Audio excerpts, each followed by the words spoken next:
What's up, everybody? Are you overwhelmed by the never-ending supply of depressing bad news?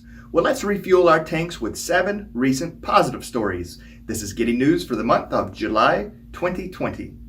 A 10-year-old girl has sent more than 1,500 art kits to kids in foster care and homeless shelters during the coronavirus pandemic, is the Giddy News headline, courtesy of Ala Elasar of CNN, and a link to the source will be included in the description below. Chelsea Fair, a 10-year-old from Danbury, Connecticut, has sent art kits to more than 1,500 children in homeless shelters, foster care homes, and women's shelters. The kits, which include markers, crayons, paper, coloring books, colored pencils, and gel pens, are sent to schools and shelters across the country as part of Chelsea's charity. The 6th grader launched Chelsea's charity on her birthday in August 2019, when she asked party guests to donate art supplies instead of getting her birthday gifts. The family then set up an Amazon wish list full of art supplies. Every time they get enough donations, they pack up the kits and deliver them. Chelsea said, "I have definitely grown as a person because of this.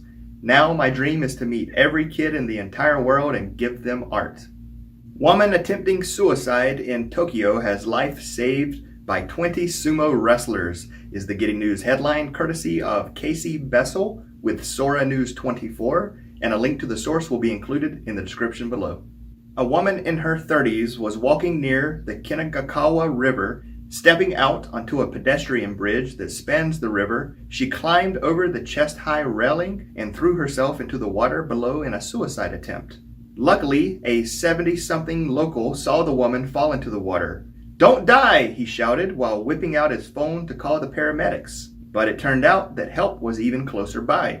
The closest building to the bridge is a dormitory training facility for sumo wrestlers in the Sakaigawa stable. The sumo wrestlers follow an early-to-rise regimen, so the men were nearby and ready to spring into action. They were able to pull her out of the water and onto the safety of dry land, saving her life. Bald eagle nest with eggs spotted on Cape Cod for the first time in 115 years, is the Giddy News headline, courtesy of WCVB News, and a link to the source will be included in the description below. The number of bald eagle nests in Massachusetts has dramatically increased during the coronavirus pandemic. The Massachusetts Division of Fisheries and Wildlife said it has already documented over 70 active eagle nests throughout the state this spring. The bird's status recently improved from threatened to special concern on the state's Endangered Species Act list due to successful conservation measures. According to Mass Wildlife, the new Barnstable nest marks the first time a bald eagle nest with eggs has been on Cape Cod in 115 years. Wildlife officials said, "More and more people across the Commonwealth are experiencing the thrill of seeing eagles in their own neighborhoods." Google's drone delivery service now dropping library books to kids, is the Giddy News headline, courtesy of Joanna Nelius with Gizmodo, and a link to the source will be included in the description below.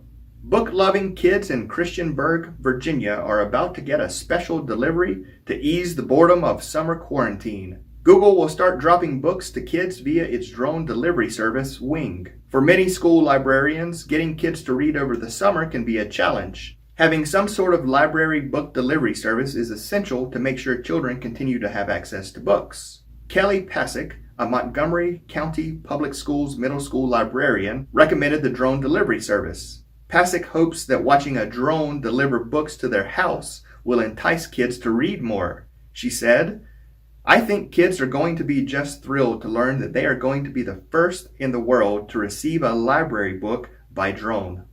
The only living Tuskegee Airman nurse who cared for World War II cadets celebrates her 100th birthday, is the Giddy News headline, courtesy of Joelle Goldstein with People, and a link to the source will be included in the description below. Happy 100th birthday, Second Lieutenant Irma Cameron Dryden, who is the only surviving Tuskegee Airman nurse. Born in New York City, Irma graduated from Harlem Hospital School of Nursing in 1942, before moving to Alabama to join the military service a year later. Irma was stationed as a medical nurse at Tuskegee Army Airfield Station Hospital in the 1940s, when the pilot cadets were in training during World War II. In 2014, Irma was awarded the Congressional Gold Medal for her service. The centenarian marked the milestone with a socially distant gathering on her front lawn. Several partygoers and individuals expressed their thanks, while Irma safely watched on from her living room window. Solar costs have fallen 82% since 2010 is the Giddy News headline, courtesy of Catherine Roulette with PV Magazine, and a link to the source will be included in the description below. The levelized cost of energy generated by large-scale solar plants is around 7 cents per kilowatt hour compared to 38 cents 10 years ago. Since 2010, the cost of energy has dropped by 82% for photovoltaic solar, by 47% for concentrated solar energy, by 39% for onshore wind, and by 29% for wind offshore. The cost reductions witnessed in the last decade were due to improved technology, economies of scale, supply chain competitiveness, and the growing experience of developers. On average, it's cheaper to commission new PV and wind power facilities than it is to keep many coal-fired plants in operation. 9-year-old Kenyan boy recognized by President Kenyatta for building hand washing machine is the Giddy News headline, courtesy of CGTN, and a link to the source will be included in the description below.